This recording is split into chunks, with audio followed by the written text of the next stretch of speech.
Wine షాప్లో భర్త మందు అడిగితే కొట్టారని ఆగ్రహంతో ఊగిపోయిన ఓ భార్య వైన్ షాప్ సిబ్బందిపై దాడి చేసింది. అంతేకాకుండా అడ్డొచ్చిన పోలీసులపైన చేయి చేసుకుంది. ఈ ఘటన హైదరాబాద్లోని మధురానగర్ పోలీస్ స్టేషన్ పరిధిలో జరిగింది.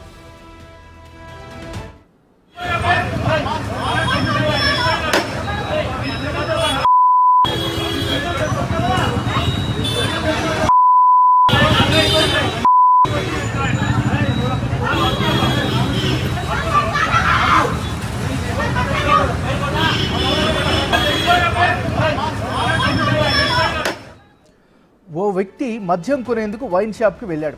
అక్కడ ఏం జరిగిందో ఎవరికీ తెలియదు. వైన్ షాప్ సిబ్బంది అతని తల పగలగొట్టారు. భర్తను రక్తంతో చూసిన భార్య రెచ్చిపోయింది. వైన్ షాప్లోకి చొరబడింది. అక్కడి సిబ్బందిపై దాడికి దిగింది.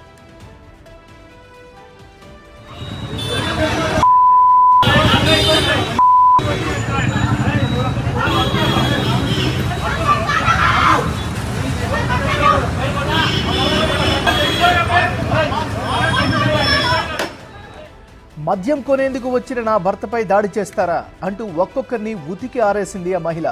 అడ్డుకునేందుకు ప్రయత్నించిన పోలీసులపైన దాడికి దిగింది.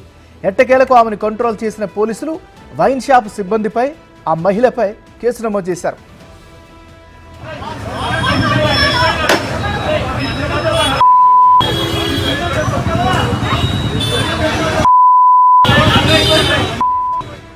మనం బ్రేకింగ్ న్యూస్ చూస్తున్నాం. వైన్ షాప్లో భర్త మందు అడిగితే కొట్టారని ఆగ్రహంతో ఊగిపోయిన ఓ భార్య వైన్ షాప్ సిబ్బందిపై దాడి చేసింది. అంతేకాకుండా అడ్డొచ్చిన పోలీసులపైన చేయి చేసుకుంది. ఈ ఘటనకు సంబంధించి మరింత తాజా సమాచారాన్ని మా రిపోర్టర్ సుజాత అందిస్తారు. సుజాత, చెప్పండి, అసలు ఏం జరిగింది, ప్రస్తుత అప్డేట్స్ ఏంటి, పోలీసులు ఏం చెప్తున్నారు? మధురానగర్ పోలీస్ స్టేషన్ పరిధిలోని మధురా వైన్స్ లో మద్యం కొనేందుకు ఆరుళ్ల రమేష్ వైన్ షాప్ లోకి వెళ్ళిన తర్వాత తనకి కావాల్సినటువంటి మద్యాన్ని కొనుగోలు చేశారు. ఆ తర్వాత అక్కడ ఉన్నటువంటి సిబ్బందితో, అంటే బిల్ కట్టే విషయంలోనూ, అదేవిధంగా అక్కడ మద్యం తీసుకున్నటువంటి క్రమంలోని ఇరువురు మధ్య కొంతమేరకు వివాదం చోటు తీసుకోవడంతో వెంటనే కూడా అటు వైన్ షాప్ సిబ్బంది యజమానులు కలిసి ఆరుళ్ల రమేష్ ను అతి దారుణంగా, అంటే చేయి చేసుకోబడినటువంటి ఈ నేపథ్యంలోనే అక్కడ తల మీద ఎక్కువగా గాయాలవడంతో రక్తం రావడము, వెంటనే కూడా భార్య అయినటువంటి ఆరుళ్ల రమేష్ భార్య వెంటనే కూడా రంగంలోకి దిగి నా భర్తను ఎందుకు కొడుతున్నారు అని చెప్పేసి అక్కడ ఉన్నటువంటి సిబ్బంది మీద, అదేవిధంగా యాజమాన్యం మీద కూడా వాగ్వాదానికి అయితే మాత్రం దిగినటువంటి పరిస్థితి చోటు చేస్తుంది. ఆ తర్వాత అక్కడ ఉన్నటువంటి సిబ్బంది కూడా ఆ ఇరువురి మధ్య గొడవని సర్దుమందేందుకు చెప్తున్నా కూడా ఎక్కడ వినకుండా ఆరుళ్ల రమేష్ భార్య అయితే మాత్రం అక్కడ సిబ్బంది మీద దాడి చేసినటువంటి ఘటన చోటు చేసుకుంది. ఈ నేపథ్యంలోనే అటు మధురానగర్ పోలీసులకి కంప్లైంట్ రావడంతో పోలీసులు రంగంలోకి దిగి అక్కడ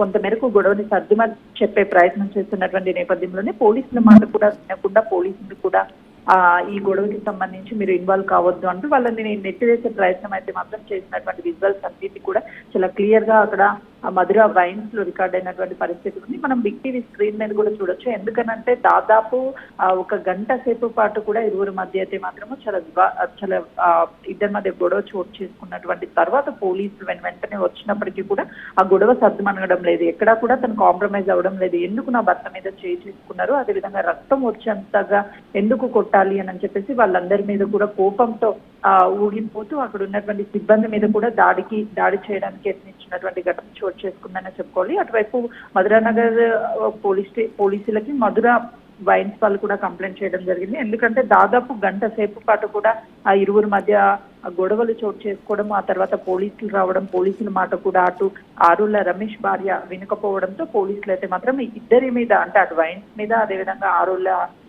ఫ్యామిలీ మీద కూడా కేసును అయితే మాత్రం నమోదు చేశారు. ఇరువురి మధ్య అసలు ఏం జరిగిందనే దాని మీద పూర్తి స్థాయిలో ఇద్దరిని అడిగి తెలుసుకునే ప్రయత్నం చేస్తున్నారు. ఎందుకంటే అక్కడ ఎలాంటి ఘటన జరగకుండా కేవలం మద్యం కొనడానికి వెళ్ళినటువంటి వ్యక్తి మీద అక్కడ ఉన్నటువంటి వాళ్ళు ఎవరూ కూడా చేయి చేసుకోము అని చెప్పేసి ఒకవైపు మద్యం షాప్ వాళ్ళు చెప్తున్నటువంటి పరిస్థితి ఉంటే, మరోవైపు భార్య, అదేవిధంగా ఆరుళ్ల రమేష్ కేవలం మేము తను మద్యం కొనేందుకు వెళ్ళినటువంటి సమయంలోనే వాళ్ళు ర్యాష్ గా మాట్లాడడం, దాంతో పాటు కొంచెం ఇబ్బంది కలిగించేటువంటి పరిస్థితిని క్రియేట్ చేయడంతోనే వాళ్ళే ముందు గొడవకి దిగారని చెప్పేసి రమేష్ వాళ్ళ కుటుంబ సభ్యులు చెప్తున్నటువంటి పరిస్థితి చోటు చేసుకుంది. ఫైనల్ ఆ సీసీ కెమెరా ఫుటేజ్ అంతా కూడా పోలీసులు అయితే పూర్తి స్థాయిలో విచారిస్తున్నారు. ఎప్పుడు వెళ్ళాడు రమేష్, అదేవిధంగా మొదట ఎక్కడ గొడవ స్టార్ట్ అయింది, అసలు ఎందుకు గొడవ స్టార్ట్ అయింది అనే మొత్తాన్ని కూడా సీసీ కెమెరాల ఆధారంగా బయటకు తీస్తున్నటువంటి పరిస్థితి ఉంది. ఇప్పటికే ఇరువురు మీద అయితే పలు సెక్షన్ల కింద కేసు నమోదు చేశారు.